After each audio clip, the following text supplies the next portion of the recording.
Okay, today I want to show you how to use some of the other tools in Photopea. They're navigation tools and saving tools. So go to the assignment. I added a practice assignment here. These instructions are similar to the ones from the previous assignment. We're going to download this file to your Chromebook, open it in Photopea, add the layers, save your Photopea work as a PSD file. This is the most important part of this.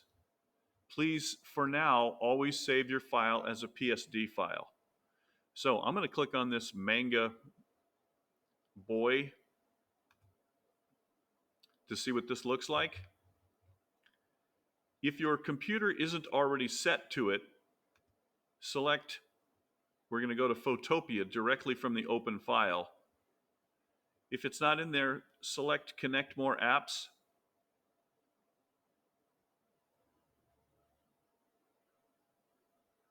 And when it comes up, you're going to type in Photopea, and it's going to link that program to your Google Classroom and Google Drive. Since I've already loaded it, I'm going to cancel this. If you have trouble with that, please let me know and I'll help you out with that.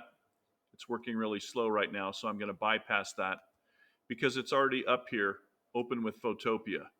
So I'm going to go ahead and click on this. It's going to launch Photopea. It opened up another window here at the top.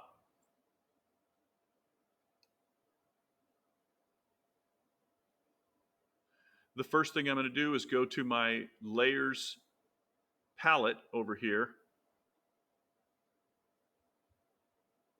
And then I'm going to do select color range. I'm going to click on white over here because what it's going to do is it's going to select all of the white. This drawing is pretty clear, so I'm just going to leave it at 40. If it's a drawing with a lot of smudges, change this number to 80. But since I downloaded this one off the internet, it's already fairly clear. So I'm going to click OK. It's selected all of the white. Now here's where some people have gone wrong. You need to make sure to invert the selection. So go to Select, Inverse. And now it has all the black on the screen selected. From here, I'm going to create another layer by holding the Control key down and tapping the letter J.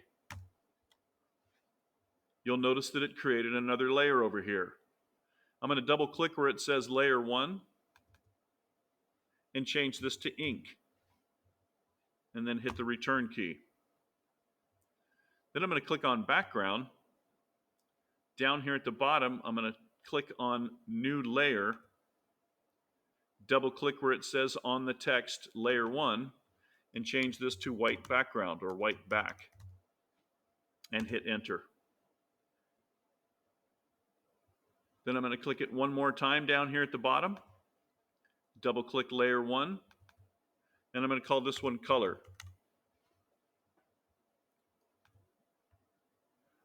Go back to the white background layer.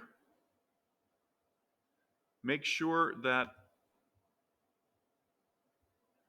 these two swatches down here at the bottom of the screen, it doesn't matter what color this one is, it might be black, but make sure that this one at the bottom is white. If it's not white, click on it and move the cursor all the way up to the left-hand side so that you get a nice white color, or choose white, the swatch, and click OK. I'm going to go Edit, Fill, change this to background color, and click OK. Now, this is the most important thing. You can see that with this white background color, it's covered up the original scan, or in this case, the original downloaded drawing. So I've got a white background, a color layer, and an ink layer. Please make sure to do this. Always color on the color layer. It gets a little confusing from time to time, But if you color anywhere else, if you color on the black layer or the ink layer, it's going to mess up your drawing here. So I'm going to click on the brush, and then I'm just going to start painting on here. If you want a larger brush, there's two ways to do it. You can either go right up here. You can see that the brush tool is selected and it says 15.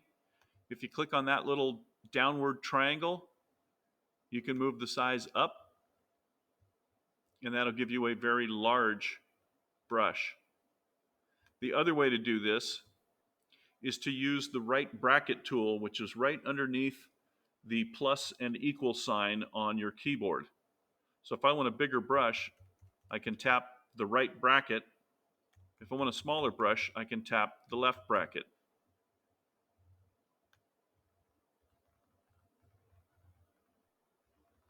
So you can zoom in if you have a touch screen by putting two fingers on the screen and zooming in. And again, two fingers on the screen to zoom out. That's one way to navigate. You can move the screen around by using two fingers and just moving the picture around. Since I want to erase this stuff, I'm going to tap the eraser tool. I'm going to tap the right bracket to make it larger. And then I'm going to erase that area. I want my smaller brush, so I'm going to do the left bracket tool and clean up this area. Someone was asking how to change colors or select colors. If you click down here, you can select another color by clicking on this rainbow or dragging this thing around, and then clicking somewhere in here and clicking OK.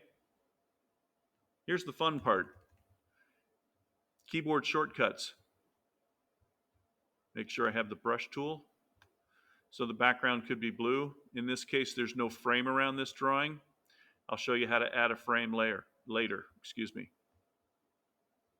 Again, if I make a mistake, I can go in, select the eraser tool, and erase those areas that I painted.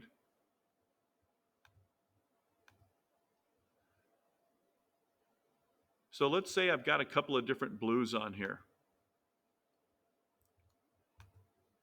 And I'm painting around with the paintbrush.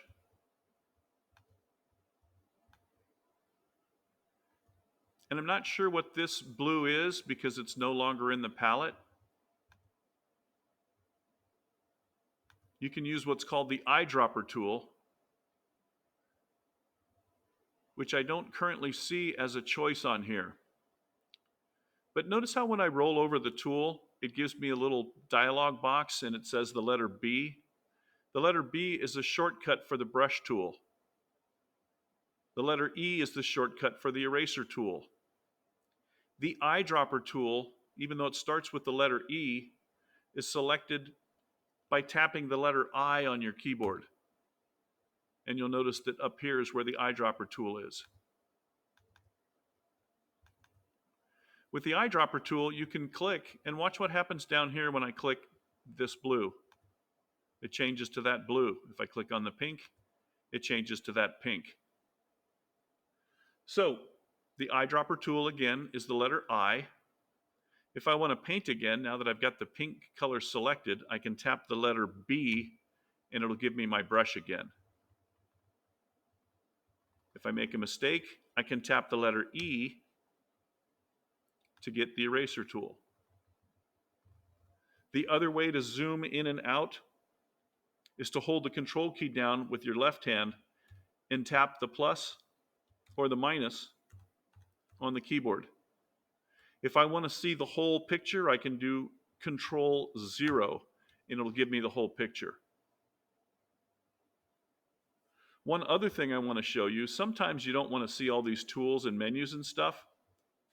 If you tap the letter F on your keyboard, it gets rid of all that stuff. And then again, if I want to do full screen, I can tap Control and 0 and it gives me more space on here to see what I'm painting or erasing. If you ever forget, just remember the letter E is for eraser, the letter B is for brush, the letter I is to pick up another color, and then to toggle on and off the menus, tap the letter F. The most important thing you need to do on this while you're working on it, always at the end of the day, do File, Save as PSD. This should automatically go to your Downloads folder on your laptop or Chromebook. Notice how it already says .psd. I'm going to change the name of this.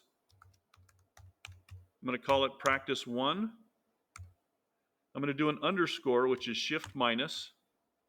I'm going to put my first initial and last name, what grade I'm in, a P for period, and 1 for period 1. This is what's known as a file naming convention. Please save this file as Practice 1 underscore your first initial and last name, what grade you're in, the letter P, and whatever period you have art. That's a lot of information, but you can watch this video several times, and you can pause the video and rewind it if you need to figure out how to do all of those things. So the next couple of days, for those of you who are finished with the physical coloring of your portrait, we're going to work on this one and also on your self-portrait that I've scanned. I saved these files in case your scan can't be found so that you have something to work on. Once again, I'm going to go File, Save as PSD. When I click Save, it's going to come up with a dialog box that says, this file already exists. Do you want to replace it? Always click OK.